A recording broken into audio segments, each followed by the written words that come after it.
네, 이제 이어서 가족 문제를 바라보는 관점과 가족 문제를 사정하는 내용에 대해서 할 거예요. 요 시간에 하는 요 내용은 정말 중요한 내용이에요. 정말 중요하고, 여러분들이 가족 이해하면서 꼭 알아야 되는 내용이에요. 너무 중요해요. 그래서 열심히 좀 들어주기 바라겠고요. 자, 일단은 이제 가족을 바라볼 때 가족을 우리가, 전체로 봐야 된다. 부분들로 이루어진 합. 이런 게 뭐죠? 이 이론이 체계 이론이죠.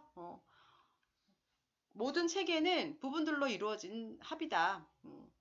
그런데 그 합은 단순한 더하기의 합이 아니라 때로는 상호작용에 의해서 클 수도 있고 작을 수도 있고 이게 체계론적 관점이잖아요. 하나의 문제는 다른 부분에 영향을 미치고 또 그 부분에 영향을 받은 건 또 다시 또 영향을 주고 영향을 주거니 받거니 그러면서 하나의 체계가 움직여 나간다는 거예요. 서로 서로에게 영향을 주고받으면서 움직여 나가는 부분들로 이루어진 전체. 이걸 우리가 체계라고 하잖아요. 가족도 역시 우리가 가족을 이해할 때 가족 체계라고 하는 얘기를 굉장히 많이 하거든요. 가족은 체계론적 입장에서 이해를 하는 게 가장 유용한 방법입니다. 그래서 체계론적 관점에서 가족을 이해해라. 그래서 개인이 다루는 문제는 개인의 문제가 아니라 누구에게서 영향받은 거다. 가족에게서 영향받은 거예요. 그래서 하나의 가족을 총체로 서로 영향을 주고받는 그러한 부분들로 이루어진 전체로 보고 전체에 대한 개입을 해야 되는 거예요. 또 때로는 가족 전체에 개입하지 않고 가족성은 누군가에게 개입을 하면 그것이 가족 다른 성원에게 영향을 미쳐서 그것이 다시 가족에게 전체적인 어떤 변화를 줄 수 있다라고 하는 거예요. 그래서 가족은 그런 거예요. 왜? 가족은 뭐 같이 살기도 하지만 같이 살면서 정서적으로 묶여 있는 하나의 집합체입니다. 가족 내에서의 이런 정서적인 묶임, 이것이 가족이 갖고 있는 특징이에요. 전혀 우리는 정서적으로 연결되어 있지 않아. 이건 가족이 아니에요, 여러분. 그래서 가족이라고 하는 건 어쨌거나 정서적으로 연결되어 있는 묶음들이기 때문에 서로의 영향을 주고 하나의 변화가 다른 거에 영향을 미쳐서 가족 전체를 변화시키기도 합니다. 자, 이게 이러한 관점에서 바라보는 게 체계론적 관점이에요.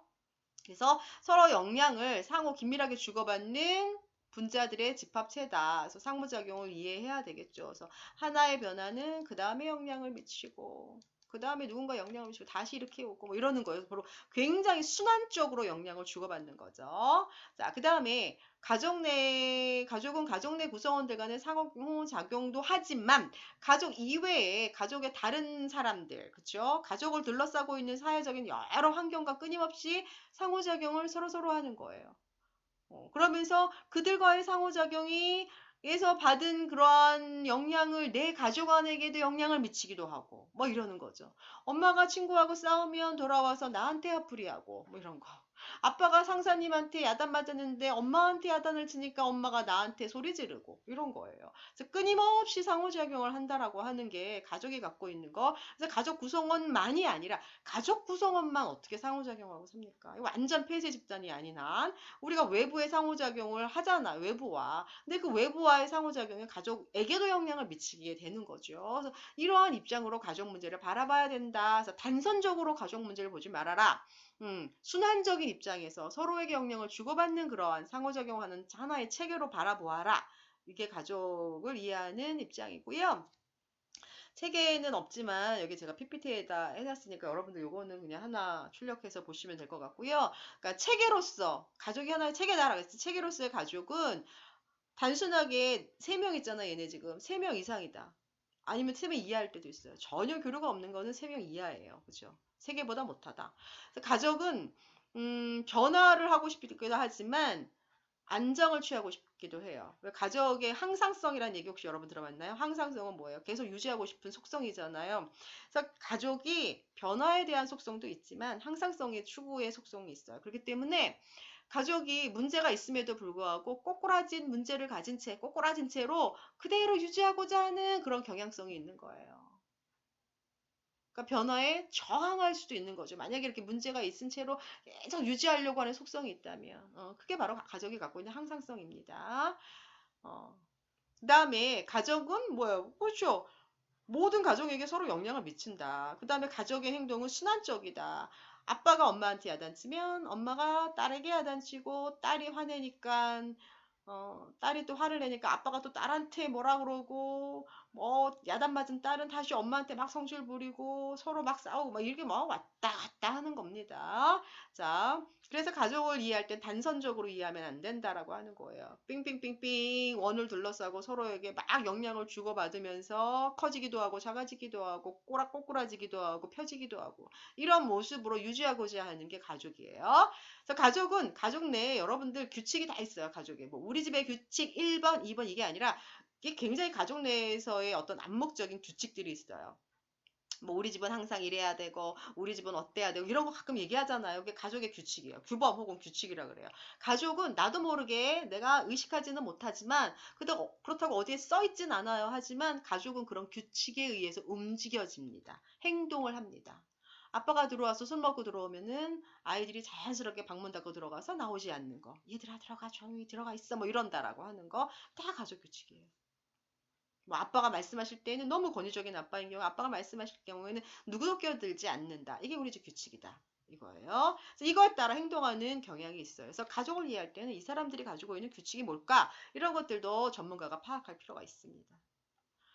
자, 그 다음에 이거 굉장히 중요해요. 가족 사정 내용 너무 중요합니다. 여러분들 꼭꼭 잘 기억하시기 바랍니다. 가족 문제 이해할 때 우리가 알아야 할 거예요. 자, 뭐 가족은 서로 긍정적인 상호작용도 하고 지지도 되고 적절히 독립성도 존중해주고 뭐 일방적이지 않은 의사소통을 해야 되고 이러면 되게 좋은 가족이에요. 정말 좋은 기능적인 가족이다. 상호작용 안 하고 지지 안 해주고 서로 막 엉겨붙어 있고 독립적이지 않고 그 다음에 서로 막 비난하거나 일치되지 않은 뭐 그런 의사소통, 일방적으로 누구만 얘기하는 이제 그런 의사소통을 하는 건 역기능적 가족이라고 얘기하죠. 자, 이게 이제 좋은 가족이에요. 그럼 얼마나 이 가족은 이런 좋은 모습을 가지고 있는가, 아니면 이 가족 내 어떤 부분이 뭐가 문제인가를 파악해야겠죠? 이게 가족 사정입니다. 그래서 가족을 사정할 때는 주로 지금 제가 말씀드린 이것 이외에도 물론 있지만 주로 요런 내용으로, 요런 영역으로, 요런 내용으로 가족을 파악하려고 들어요. 그래서 첫 번째, 가족 구조를 본다. 가족 구조에는 너무 중요해. 속죄양이 중요한 게 아니라 얘가 다 중요하다는 거예요. 그래서 이 가족의 경계가 어떠냐, 가족 외부와의 경계는 어떻고 가족 내적 경계는 어떠냐, 하위 체계 어떻게 되어 있고 하위 체계 간의 경계가 어때서 어떤 양상을 보이냐, 가족 규칙이 뭐냐, 가족 내에 누가 권력 갖고 있고 가족 내의 역할은 어떻게 규정되어져 있느냐, 가족 내에 혹시 문제 있는 아이 없는가, 걔를 문제아로 삼는 그런 건 혹시 없는가? 이런 거 살펴보는 거예요. 이게 가족의 구조, 이 집의 구조가 어떤가를 이렇게 들여다보는 거예요. 아, 요게 요 집의 가장 문제이겠구나. 를 파악할 때 이 가족 구조를 이렇게 한번 들여다볼 필요가 있는 거예요. 또 하나, 가족 문제를 꽤 들여다볼 때 또 봐야 될 건 이 집의 의사소통 어떤 거예요. 서로 일치된 또는 일방적이지 않은 그런 좋은 의사소통을 하느냐, 서로 존중하면서 의사소통을 하느냐, 아니면 누군가만 말하고 누군가는 계속 듣기만 하고 뭐 맨날 서로 비난만 하고 뭐 이런 의사소통을 하진 않는가, 이런 의사소통 어떤가. 또 하나, 가족 문제라고 하는 거는 계속 얘기했잖아요. 체계론적 관점에서 가족을 이해할 때는 가족은 굉장히 순환적으로 영향을 주고받는 거예요. A가 B에게 영향을 주면 B가 다시 A에게 영향을 주고 왔다 갔다 왔다 갔다. 그죠? 자, 그럼 왔다 갔다 할 때, 이게 문제, 부정적인 게 왔다 갔다 한다면은 이걸 하나 쫙 끊어주면 되겠죠? 뭔가 탁 끊어주면 돼요. 그럼 더 이상 부정적인 게 왔다 갔다 하지 않는 거예요. 그래서, 그런가? 잘못됐구나. 다시 좋게 반응하면 다시 그 반대쪽에서도 좋게 반응해주고 이렇게 되는 거죠. 그 다음에 또 하나, 가족의 강점이 뭐냐? 이것도 파악하셔야겠죠. 우리가 사정할 때 항상 파악하는 게 이런 문제들도 파악하지만 강점 파악, 혹은 자원 파악, 장점 파악 이런 거 하잖아요. 자, 그래서 이런 내용들을 구체적으로 한번 살펴보겠습니다. 자, 먼저 가족 구조. 가족 구조 영역이 뭐였어요? 경계, 하위 체계, 규칙, 권력, 속죄양 이런 내용 살펴보는 거예요. 자, 가족 구조. 우리가 가족 구조 알면 뭐 할 수 있냐면 관계, 상호작용 패턴 이런 거 알 수 있는 거예요. 가족 구조를 통해서 이 집은 이렇게 상호작용 하겠구나. 요 집 관계는 좀 이렇겠구나라는 걸 알 수 있어요. 자, 봅시다. 그럼 가족의 경계라고 하는 거는 여러분, 뭔가 경계가 뭐예요? 경계의 뜻이. 구분 짓는 선이잖아요. 그쵸? 우리 가족과 저 가족은 서로 다른 가족이야 라고 하는 거를 경계짓는 구분선이 여러분 뭐야? 뭐 집으로 말하면 대문이죠, 대문. 이런 거. 대문이죠. 뭔가 그래서 상호작용할 때, 여러분들 가족회의할 때 앞집 아줌마 끼어들어서 가족회의 안 하잖아요. 상호작용할 때 누구를 포함시키느냐, 누구를 배제시키느냐, 이런 거 우리가 확인할 수 있어요. 그러면 이 경계는 뭐 가족 내 이런 대문과 같은 물리적 경계도 있을 수 있지만 심리적인 경계도 있을 수가 있죠. 가족 구성원 간의 심리적인 경계도 있을 수가 있다라고 하는 거죠. 가족 구성원 간에 엄마 아빠 자 가계도 그려볼게요. 아빠가 있고 엄마가 있고 여기 두 자녀 딸이 있어요. 근데 요렇게만 치네. 자, 이 경계섬 그은 거예요. 가족 경계, 그리고 아빠 외톨이네요. 이거 딱 보면, 아빠가 되게 외로우시겠다. 이 집은 아빠가 너무 권위적이라서 아빠가 배제되나 보다. 실은 엄마하고 딸하고 두 딸이 아빠한테 절절 맺는 것 같지만 심리적으로 철저하게 아빠와 분리되어 있구나.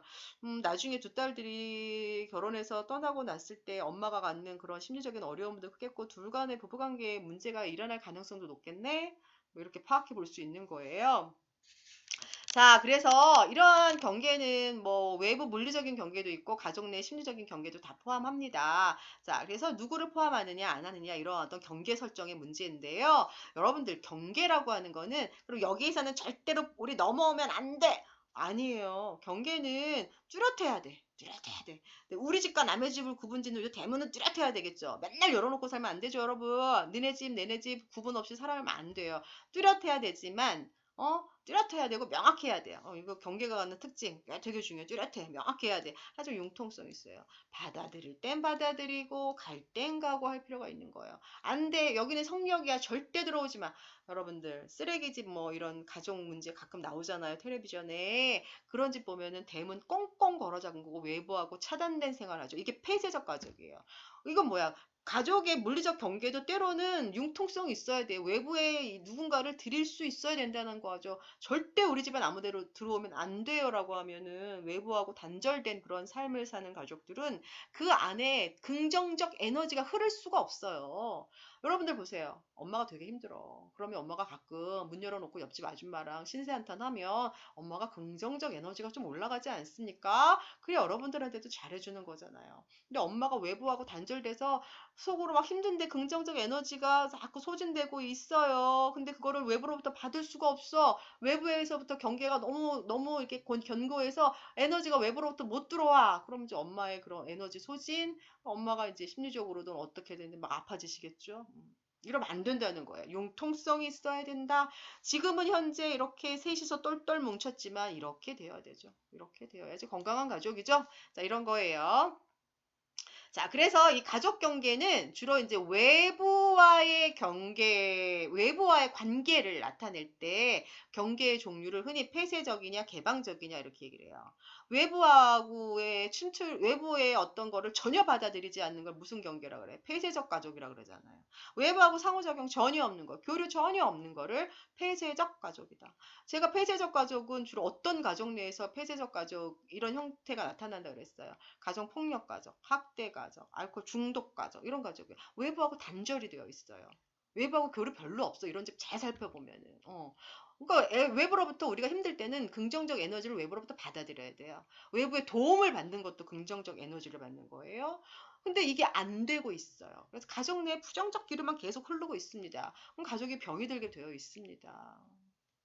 그래서 이거는 그냥 예를 그냥 이렇게 써놓은데 함부로 외출하면 안 돼. 함부로 아무나 집에 들이지 마. 이러면 이런 집 보면 되게 폐쇄적이구나. 문제가 있어도 폐쇄적인 가족 안에서는 자기들끼리 어떻게든 막 정말 완전히 무너져가는 형태가 되어도 그 항상성을 유지하려고 문제가 있음에도 불구하고 낑낑거리고 짊어지고 이 가족을 유지시켜 나가겠구나. 이런 특징이 있는 거예요. 자, 반면에 외부와의 경계가 개방적인 거는 외부의 어떤 거를 받아들일 수 있는데 충분한 융통성이 있는 거죠. 그래서 외부로부터 정보라든지 에너지라든지 도움이라든지 이런 걸 받아들이는데 개방적이에요.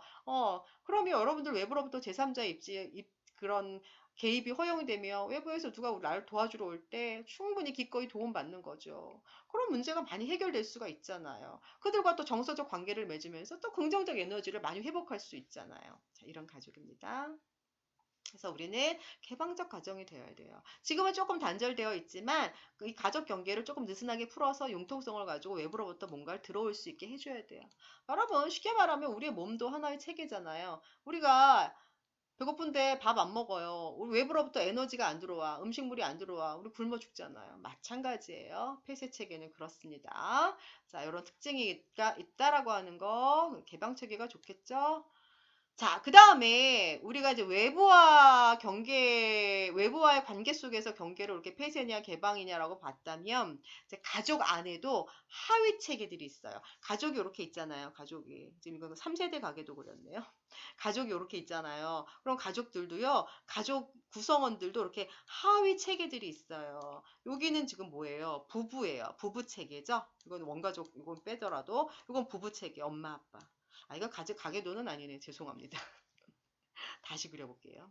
다시. 아까 가게도 다시 그릴게요.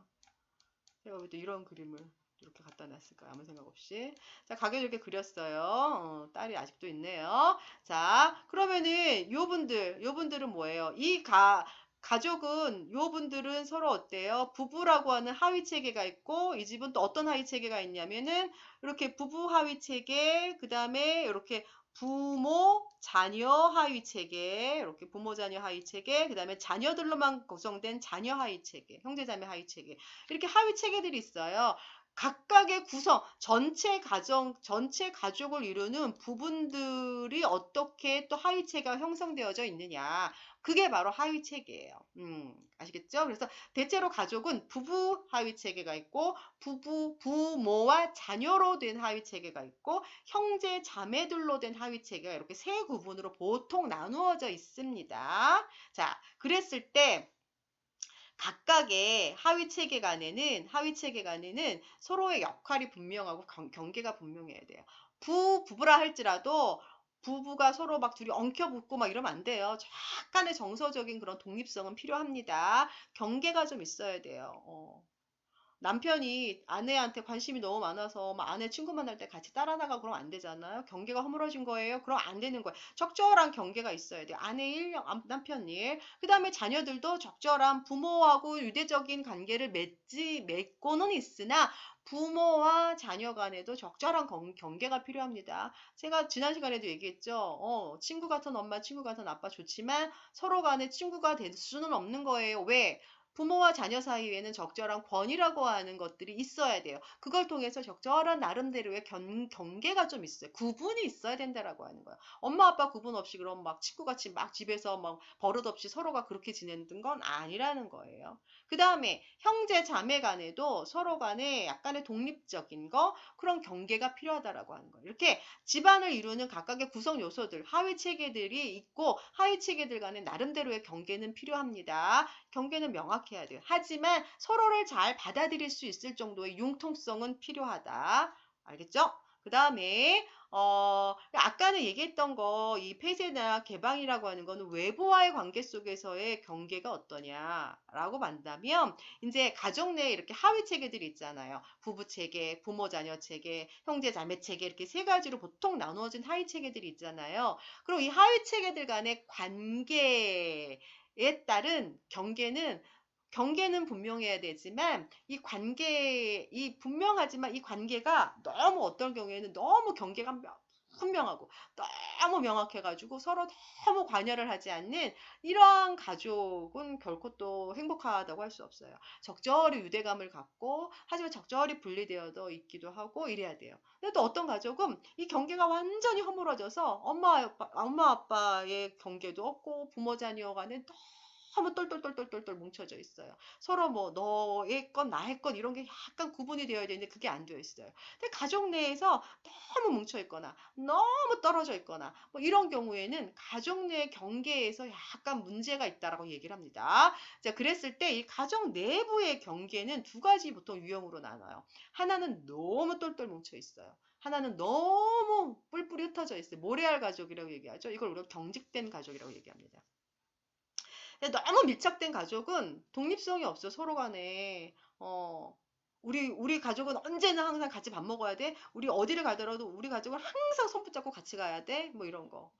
아니, 같이 안 갈 수도 있고 갈 수도 있고 그런 거잖아요. 근데 이게 안 돼. 무슨 일이 생기면 다 같이 공유해야 돼? 아니, 때로는 성인 자녀나 청소년 자녀는 부모하고 공유하고 싶지 않은 것도 되게 많아요. 막 서로 핸드폰 다 열어놓고 다 봐야 돼. 이거 절대 안 되죠. 근데 보통 밀착된 가족 안에서는 니일 내일 구분 없이 서로 막 엉겨붙어 있어요. 그래서 서로한테 지나치게 관여를 하죠. 그러면은 인간은 적당하게 심리적으로 독립해야 되는 이제 그래서 적당하게 나 나름대로의 자율성이라든지 이런 것들을 가져야 되는데 이게 막 결여돼요. 흔히 이제 마마보이나 마마걸들이 이렇죠.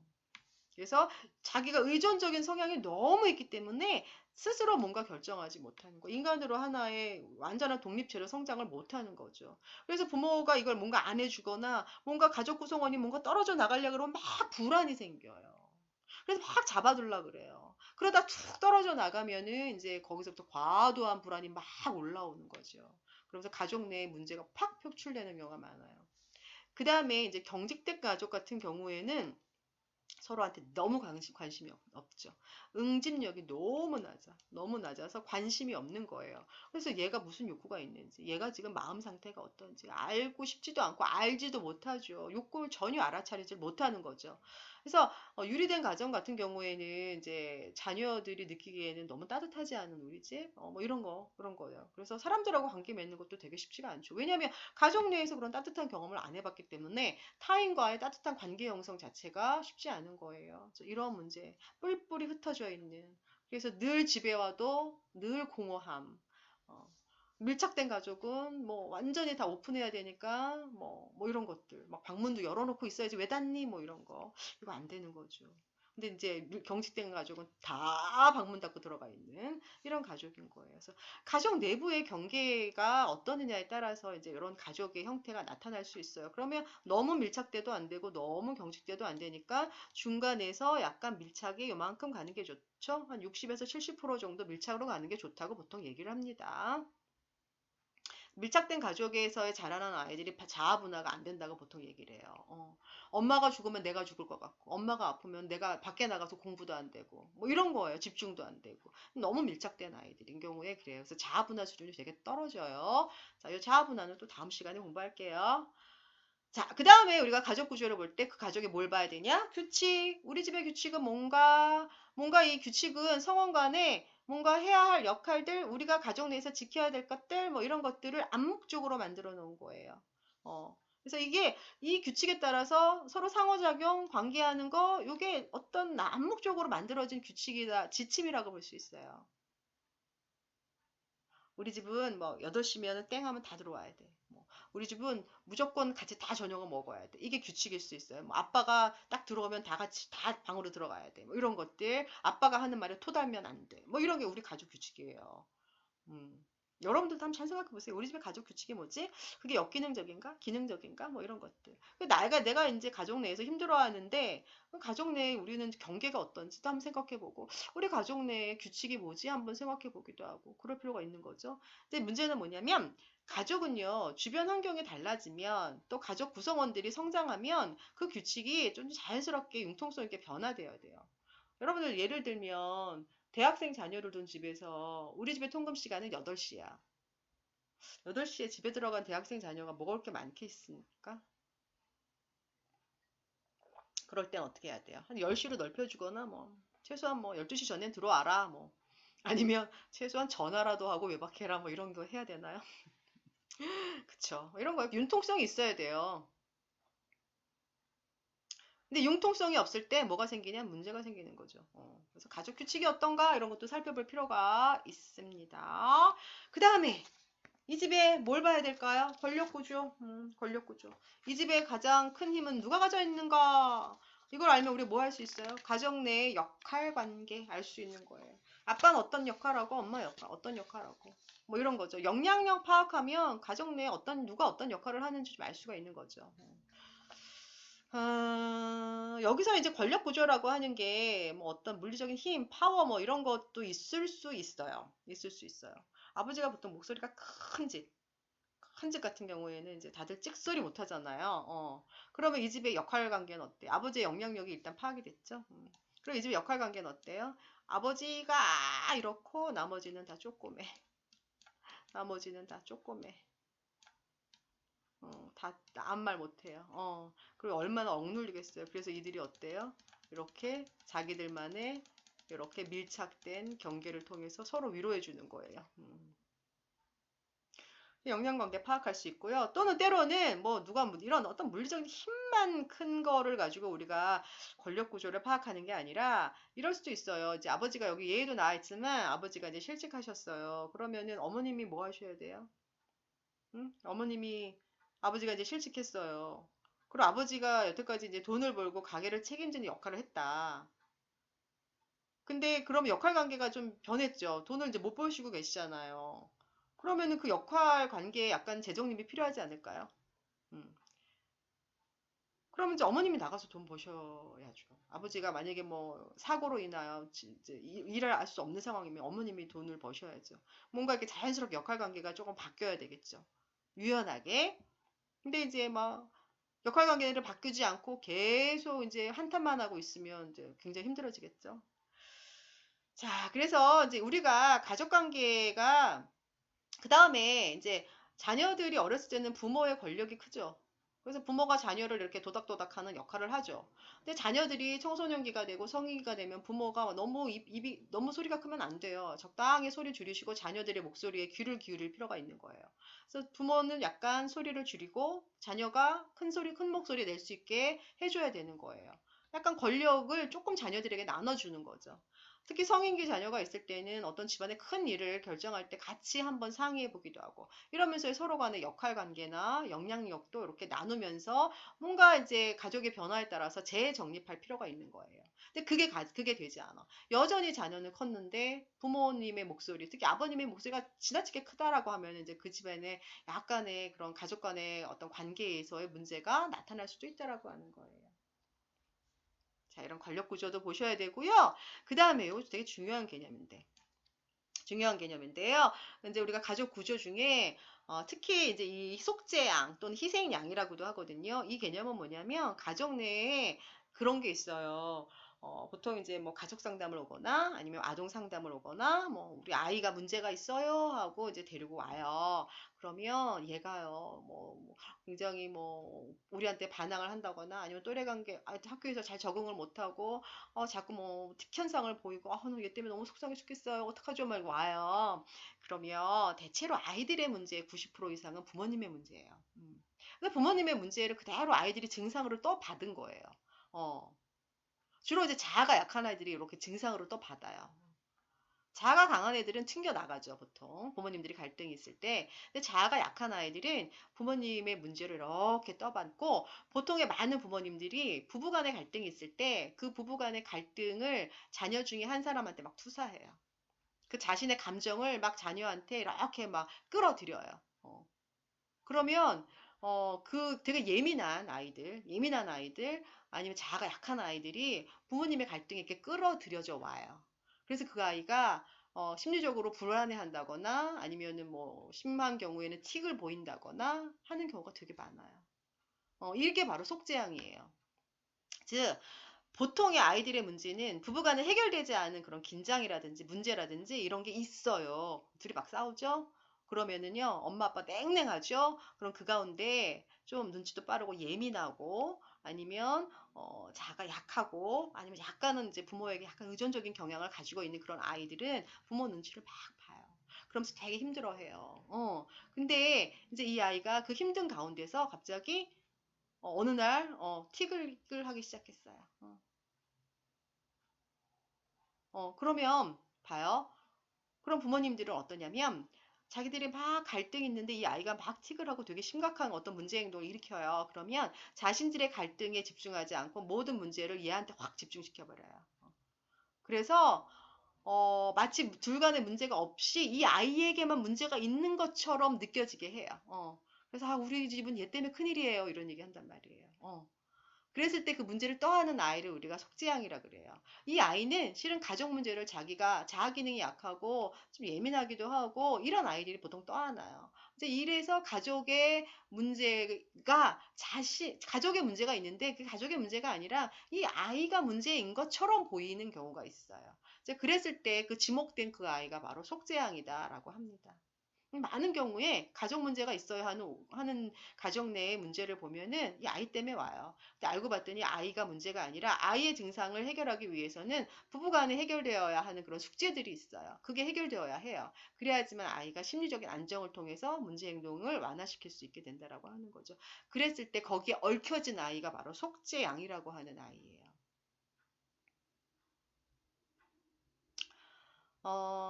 만약에 우리 집안에 속죄양이 없어요. 아이들 막 너무 건강해. 막 너무 건강해. 정서적으로. 너무 건강해서 딱 다 자기 일들 다 알아서 하고 부모님들이 막 뭐 둘이 갈등하고 맨날 싸워도 전혀 뭐 그거 영향받지 않아요. 그러면 부모님들은 당신 둘 간의 문제에 집중해서 둘 간에 막 싸우겠죠. 그러다 헤어져 뭐 이럴 수도 있고 뭐 아니면 우리 치료받으러 갑시다 뭐 이럴 수도 있단 말이에요. 그러니까 둘 간의 문제에 집중을 하게 돼요. 그런데 보통의 가족은 그게 안 된다는 거죠. 부모님들이 갈등 있으면 거기서 뭐 장남이건 장녀건 보통의 그렇죠. 서열 순위에 따라서 아니면 자아 기능이 약한 아니면 엄마가 의지를 많이 하는 그런 자녀한테 자꾸 엄마의 감정을 투사시켜요. 엄마 힘들어 죽겠다. 엄마 죽고 싶다. 막 이런 얘기 자꾸 해요. 그리고 근데 늘 엄마 아빠는 늘 긴장감이 고조되어 있어요. 그럼 그런 자녀들이 이들 관계에 끼어들어서 문제 증상을 나타내는 거야. 그랬을 때 그 아이를 속지양이라고 하고 이렇게 이끌어진 관계를 우리가 삼각관계라고 불러요.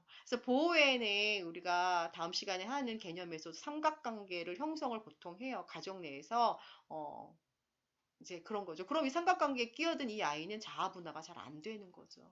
엄마가 죽으면 내가 죽을 것 같고 막 힘들어. 그럼 차라리 내가 죽는 게 나아서 막 증상을 일으켜. 그러면은 엄마 아빠는 막 싸우다 말고 나한테 막 집중해. 자기네들 아무 문제가 없다는 듯이. 어머, 얘만 나오면 살 것 같아. 근데 실제로 얘만 나와서 괜찮아졌어요? 그럼 둘 간의 문제 아직 해결 안 됐잖아요? 그럼 이제 그때 둘 간의 문제가 또 막 표면화돼. 그럼 또 싸우니까 애가 또 증상 나타나. 이게 막 계속 반복이 되는 거죠. 그래서 근본적인 뭐 문제는 엄마 아빠 간에 해결되지 않은 갈등이나 긴장을 해결하는 거 이게 되게 중요해요. 그래서 가족은 체계라고 하는 거예요. 이들이 해결되면 자연스럽게 아동의 문제가 해결될 수 있어요. 어. 그렇지만 이 문제가 있는 가족은 문제가 있음에도 불구하고 꾸역꾸역 역기능적으로나마 가정을 이끌어 나가고자 하는 속성이 있어요.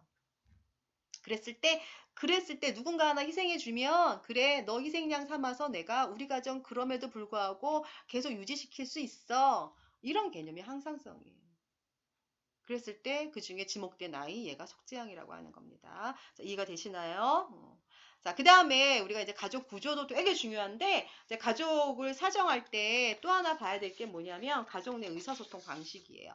자, 이거는 또 다음 시간에 가족 내 다양한 의사소통 유형에 대해서 버지니아 사티어의 경험주의적 가족 치료 모델을 공부할 때 다시 조금 더 구체적으로 살펴볼 건데요. 오늘은 간단하게나마 여기서 이제 가족 내 의사소통 방식을 어떻게 하느냐도 가족 구성원들에게 관계에 영향을 주기도 하고 관계에 따라서 또 의사소통이 나타나기도 해요. 이게 바로 수단론적인 거예요. 그래서 우리가 그 가족이 기능적이냐 아니면 되게 역기능적이냐를 파악할 때 그 가족은 도대체 어떻게 의사소통을 하느냐 이거예요. 의사소통은 얘기했죠. 언어적으로 비언어적으로 뭔가를 교류를 하는 거예요. 그래서 우리가 의사소통을 통해서 감정도 교류하고 뭐 정보도 교류하고 또 의사소통을 통해서 서로를 규제하고 통제하고 뭐 이런 것들을 다 하는 거예요. 의사소통 안에서. 그래서 의사소통 내용이나 의사소통하는 방식은 가족 관계에 영향을 주죠. 엄마 아빠가 서로 참 좋은 의사소통을 해요. 좋은 의사소통이 뭐예요? 서로 명확하게, 베베 꼬이지 않게 명확하게 의사소통, 일치되게 의사소통을 하는 거예요. 내용이나 그런 방식에 있어서도 언어와 비언어를 잘 일치시켜서 내용도 그렇게 일치시켜서 의사소통을 잘하면 관계가 좋아지겠죠. 그런데 내용은 베베 꼬는 표정은 베베 꼬는데 내용은 아닌 척하는 그런 뭔가 일치되지 않은 의사소통하면은 이제 듣는 사람 다 알잖아요. 이제 그럼 감정이 올라오죠. 이제 그러면서 막 또 갈등 관계가 고조될 수 있는 거죠. 그렇기 때문에 의사소통 내용이나 방식은 서로에게 관계에 영향을 미쳐요. 그래서 가족 전체에게 영향을 미치죠. 그래서 가족 문제를 야기시키는 주범이기도 합니다. 자, 그래서 기능적인 의사소통은 그거예요. 자유롭게 억압받지 않고 자신의 어떤 감정도 표출할 수 있어야 되고 사실도 잘 얘기할 수 있어야 돼요. 이게 긍정적 의사소통이에요. 그리고 언어와 비언어가 어떤다? 일치해야 된다 이거예요. 울고 싶을 때 우는 표정, 웃고 싶을 때 웃는 표정, 뭐 이런 거. 그 다음에 서로 개방적이야. 직접적으로 해요. 꼬지 말고, 빙빙 돌리지 말고, 분명하고 정확한 표현으로 서로 자유롭게 뭔가를 주고받는 게 기능적인 거예요. 역기능적인 건 뭐예요? 서로 눈치 보고 주지에서 막 피해 나가는 얘기하고 회피적인 의사소통 하는 거예요. 그러니까 알맹이가 없는 얘기를 계속 하는 거죠. 오늘 이제 뭔가에 대해서 얘기하려고 모였는데 서로 빙빙 주변에서만 돌다 끝나버리면 서로 공허함을 느끼는 거예요. 그냥 애매모호하게 얘기를 해요. 명확하게 직접적으로 바로 얘기하는 게 아니라 그 다음에 언어와 비언어가 일치할 때가 있어요.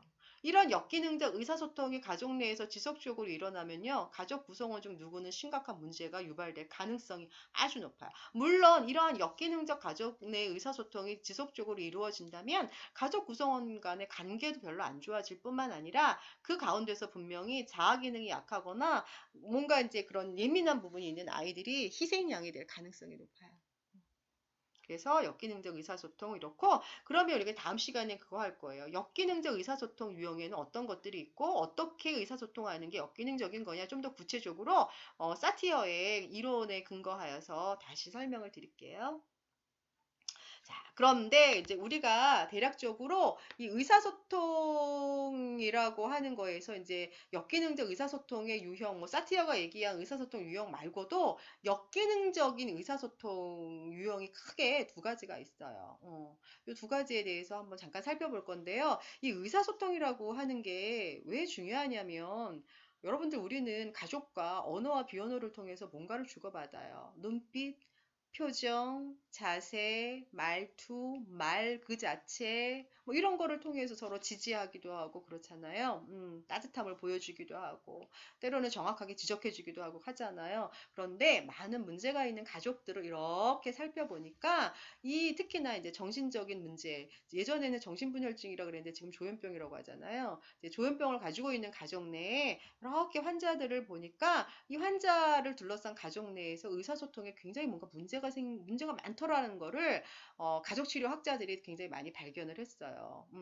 뭐 예를 들자면은 이런 의사소통과 관련된 것이 가족 내에 굉장히 큰 문제다라고 얘기했던 가족치료 학자가 뭐 논 잭슨이라든지 아니면 뭐 사티어라든지 뭐 이런 사람들이 그런 아니면 베이슨이라고 하는 여기 나오죠. 이런 사람들이 주로 언급을 했어요. 그러면서 가족 내에 문제가 있는 그런 한 구성원들을 이렇게 들여다보니까 구성원과 가족 구성원 간의 어떤 의사소통이 기능적이지 못하다. 그것이 어려서부터 계속 반복되다 보니까 이런 정서적인 정신적인 문제가 유발될 수 있더라라고 하는 거를 발견해냈죠.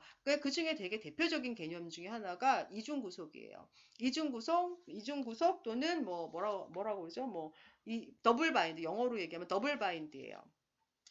밧줄로 지금 꽁꽁 묶었죠? 꽁꽁 두 번 묶었어요. 한 번 묶어야 되는데 두 번 묶었어요. 이중 메시지를 보낸다 아니면 더블 바인드다라고 해요. 한 번만 묶으면 풀기가 쉬워요. 근데 꽁꽁 밧줄로 두 번 묶으면 풀기가 참 어렵습니다. 묶인 채로 계속 살다 보면 심리적인, 정신적인 그런 증상이 나타날 수 있다라고 하는 거예요. 이 더블 구속, 죄송합니다. 이중 구속 또는 더블 바인드는 뭐냐면 그거예요. 상호 모순된 메시지를 지속적으로 받는 거예요. 그거죠. 예를 들면 그거예요. 엄마랑 딸이랑 관계가 되게 안 좋아요. 그런데 그거죠. 그래. 너 같은 딸은 뭐, 나가는 게 더 나아. 뭐, 이런 거 없는 게 나아. 뭐, 이래. 엄마가 맨날 그래요. 나가! 맨날 이런 메시지를 계속 줘, 언어적으로. 근데 이제 딸이 나갈라 그래. 그러니까는. 엄마가 거기다 대고 뒤통수에 대고 뭐라 그래. 어디 가! 뭐, 언제 올 거야? 뭐, 또 늦어? 뭐, 이런 도대체 나가려는 거야. 말래는 거야. 뭐, 이런 것들. 이제 이런 뭔가 상호 모순된 메시지를 계속 주는데 문제는 이렇게 언어로 모순된 거는 그나마 좀 나아요. 엄마의 마음이 나가지 말라는 거구나 확실히 알 수 있는데 이게 어린 시기부터 굉장히 언어와 비언어가 서로 모순된 메시지를 계속 받아요. 예를 들면 나는 너를 사랑해 하는데 엄마 맨날 차갑고 싸늘한 그런 냉랭한 표정을 지으면서 맨날 사랑한대. 이거는 거의 저기죠. 이거 뭐야 이거 뭐 영어에 뭐예요? 호러물이에요, 호러물. 그죠? 이제 그러면 아이가 나를 사랑하는 거야? 나를 미워하는 거야? 몰라요. 혼란이 계속 가중이 돼. 이런 식으로 계속 혼란 상태에 놓이게 되는 거예요. 먹으라는 거야? 말라는 거야? 눈으로는, 말로는 먹으려 놓고, 눈빛은 먹으면 가만 안 둬라는 눈빛을 계속 두고 있어. 그럼 먹어? 말어? 뭐지? 막 혼란스러워요. 이러한 것들이, 이게요, 왜 중요하냐면 가족에서 이 이중구속이 특히나 역기능적인 어떤 문제를 유발하는데 왜 중요하냐면 가족은 여러분들 어때요? 굉장히 영향력이 타인에 비해서 큰 집단이잖아요. 그렇기 때문에 이들이 보여주는 이런 모순된 메시지는 자녀들에게는 뭐라 그래나 완전히 두뇌에 딱 박히게 하는 그런 것들이에요. 엄마가 나에게 주는 거는 그런 메시지는 나의 머릿속에 나의 온 몸에 저장이 돼요. 그래서 보통 이런 메시지를 받은 아이들이 되게 많이 경직된 아이들이 많아. 경직되어요. 이중구속에 놓인 아이들이 혼란스럽게 만드는 거예요. 이제 그랬을 때 증상이 나타날 수 있어요. 그랬을 때 이렇게 이중된 것들을 계속 지속적으로 보내는 걸 우리가 이중구속이다, 이중 메시지다, 영어로 더블 바인드다라고 얘기합니다. 가족은 피할 수가 없잖아요. 근데 계속 가족이 모순된 메시지를 준다? 그럼 이제 문제가 나타나는 거죠. 자, 그 다음에 또 하나, 역기능적 의사소통은 지금 이제 가면 썼죠? 가면 겉으로는 웃는데 속으로는, 정말. 이런 표정인 거예요. 보통 우리가 남들에게 얘기할 때도, 괜찮아. 그런데, 속으로는, 그래, 네가 그렇지 뭐 이런 거가 내재되어 있어요. 뭔가 이제 뭔가 이렇게 가면을 쓰고 의사소통을 할 때 이게 계속이 되면은 굉장히 사람으로 하여금 불편하게 만든다는 거예요. 분명히 저 사람은 나한테 나 너 진짜 왜 그러니? 라는 메시지를 주는 거. 약간 이중구석이랑도 비슷하긴 하지만 조금 다른 거는 겉으로 드러나는 거는 굉장히 웃으면서 해야 하지만 이제 이 사람의 속마음은 그렇지 않은데 그렇게 표현을 하는 거. 우리 이러는 거 되게 많잖아요. 그래서 위장은 잘 이제 드러내지 못하고 모호하게 가면을 쓰고 거짓 반응을 하는 거죠. 그래서 상대방이 판단을 흐리게 하거나 좀 모호하게 만들어주는 거예요. 정확하게 뭔가 메시지를 전달해주지 않는 거죠. 우리 이런 경우 되게 많잖아요. 아니야, 뭐 화가 났어 친구한테 화가 났는데 너 화났지? 그러니까 아니야 화 안 났어. 근데 진짜 화났어. 그리고 친구가 약간 모호해지는 거, 화 안 났나? 아니, 뭐지? 뭐, 이렇게. 근데 이게 계속 반복이 되면, 이게 가족 내에서, 그러니까 뭐라 그러죠? 서로의 감정과 생각을 일치되게 드러내는 의사소통을 할 수 없게 만들어요. 그래서, 이런 위장도 굉장히 바람직하지 않죠. 자, 뭐, 이중구속의 예는 뭐 이거죠. 어, 이건 다 아시죠? 한번 뭐 읽어보시면 되고요. 위장 같은 경우에는 이제 남편이 부인은 이제 부업을 하루 종일 집에서 했나 봐요. 그러니까 남편이 이제 힘들게 일하고 들어왔는데 뭐 집안도 난장판이고 뭐 부인도 막 무세세하고 막 그래요. 물론 이제 부인도 되게 힘든 거 알죠. 남편이 입장에서. 근데 남편이 딱 들어왔는데 기분이 별로 안 좋은 것 같아요. 그래서 화났어요. 그러니까 아니야 그냥 피곤해서 그래. 화난 표정인데 그러니까 그냥 당신이 그렇게 생각하는 거지 아니야. 그러니까 이제 이 예민한 아내는 보통 그러죠. 당신은 매번 그런 식이에요. 왜 언제나 나한테 솔직하지 못해요? 막 이러면서 이제. 그리고 또 싸우는 거야. 진짜 아니라니까. 왜 맨날 그러는지 모르겠어? 막 이러면서 싸움이 되는 거예요. 보통 이제 위장 같은 경우에는 이런 식으로 상호작용이 이루어져요. 아니라니까 그러네. 아니잖아요. 막 이러면서 서로 막 싸우죠. 그런 경우는 솔직하게 말하면 돼요. 여보, 아이 메시지 그래서 중요한 거예요. 여보, 내가 힘들게 들어왔는데 집이 이러니까 나도 정말 조금 그러네. 여보, 좀 힘든 거 알지만 다음에는 이런 거 좀 정리해주면 나도 힘들게 들어왔을 때 좀 편할 것 같아. 이러면 얼마나 좋아. 근데 이제 별로 안 그런다는 거예요. 그러면서 막 갈등이 고조되는 거죠. 자, 이런 것들이 역기능적 의사소통을 한다. 이제 이랬을 때 가족 문제가 유발될 수 있다라고 하는 거고요. 근데 앞서 계속 얘기했어요. 가족 문제는 단선적이다, 아니다. A에게 B가 영향을 준다, 끝이 아니에요. 그럼 다시 띵 받아서 B가 A에게 다시 영향을 줘요. 순환적으로 왔다 갔다 하는 거죠. 이런 순환적 인과성이다. 단선적이 아니다. 그래서 그런 얘기 하죠. 어떤 가족이 문제다. 그럼 문제가 있는 가족이 있는 게 아니라 그들이 일으키고 있는 상호작용 유형 자체가 문제다. 그럼 상호작용, 잘못된 그 패턴을 끊으면 된다. 라고 보는 거예요. 순환성에서 뭔가 순환된 그런 과정에서 뭔가 계속 문제가 있다면 그걸 끊어주면은 가족 내의 문제가 해결되는데 아주 좋을 것이다. 라고 얘기하는 거죠. 여기 책에 보시면 뭐 이런 뭐 딸의 사례가 195페이지에도 나와요. 이것도 한번 읽어보시면 도움이 되겠죠. 그러니까 원인과 결과 단순하지 않다. 순환되는 측면이 있기 때문에 그래서 뭐가 중요하냐. 유형 또는 뭐냐면 거기도 나오죠. 패턴을 이해하는 게 중요해요. 또 이 집은 도대체 어떻게 상호작용을 하냐. 그 패턴을 이해하는 게 중요하고 잘못된 패턴을 끊어주기 위한 개입이 또 가족을 위한 개입이 될 수가 있습니다. 뿐만 아니라 우리가 가족 사정할 때 모두 뭐라 그랬어요? 여태까지는 쭉 문제가 뭐야 하고 열심히 찾았죠. 여기까지는 이제는 또 가족이 가지고 있는 그럼에도 불구하고 그들의 가능성, 얼마나 동기가 있는가, 변화에 참여하고자 하는 의지는 있는가, 이런 거 되게 중요하죠. 변화를 위해서. 그쵸? 그러기 위해서는 이들이 가지고 있는 가족의 강점, 장점, 가족이 가지고 있는 활용 가능한 외부 자원, 나의 얘기를 들어줄 언니가 있다. 친척이 많다. 친구가 많다. 뭐 내가 뭐 종교생활 열심히 한다. 이런 게 다 자원이 되는 거예요. 그 다음에 내가 굉장히 성격이 활발하다. 뭐 그래도 우리 가족은 믿음이 있다. 뭐 이런 것들은 다 가족의 강점이 될 수 있는 거예요. 이런 것들을 우리가 파악해서 이거를 우리가 치료 과정, 변화 과정에 이들의 동기를 부여하는데 잘 녹일 수 있게 해주고 변화하는 과정에 이러한 강점이나 자원이 활용될 수 있게끔 해주는 거예요. 그래서 이런 것들이 발견되면 참여하는 의지도 생기고 가능성이나 이런 것도 동기 부여라든지 이런 측면에도 굉장히 도움이 되고 실제 변화에도 굉장히 많은 도움이 됩니다. 그래서 우리가 사정을 할 때 항상 그러죠. 개인을 사정할 때도 그렇고 가족을 사정할 때도 그렇고 강점과 자원을 파악해라 라고 하는 거예요. 여러분들 사례 관리 시간에 이미 들어서 알고 계시죠? 그래서 스트레스나 위기를 효과적으로 다룰 수 있는 가족 내 능력, 강점 이런 것들 찾아내는 거죠.